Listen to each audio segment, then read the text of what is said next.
এখানে সম্মানিত কিছু আমার স্নেহধন্য ছোট ভাই সমন্বয়করা এসেছেন, আছে না? কথাও বলেছেন তারা। এটা আমারই ডক্টর ইমরানকে আমার নির্দেশ ছিল তাদেরকে রাখতে হবে, আছে তারা আলহামদুলিল্লাহ। তাদের উদ্দেশ্যে বলবো যে বৈষম্য বিরোধী আন্দোলন সফল হয়েছে, এখন কোনো কাজে যেন আবার বৈষম্য করা না হয়, এটা তাদের খেয়াল রাখতে হবে। আমরা দেখেছি গুরুত্বপূর্ণ অনেক পদের বিন্যাস ঘটেছে, আলেম ওলামার খুব একটা সমর্থন নেওয়া হয়নি।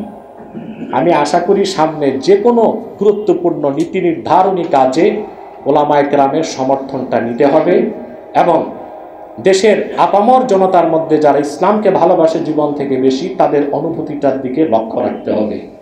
আল্লাহ যেন আমাদের কবুল করেন, আল্লাহ যেন আমাদেরকে মঞ্জুর করেন ইসলামের সুমহান স্বার্থ রক্ষায়, মুসলমানদের সমস্ত মৌলিক দাবি আদায়ে এবং একটি সুন্দর সমৃদ্ধ উন্নত বাংলাদেশ গঠন করার জন্যে আমরা যেন ঐক্যবদ্ধ হতে পারি।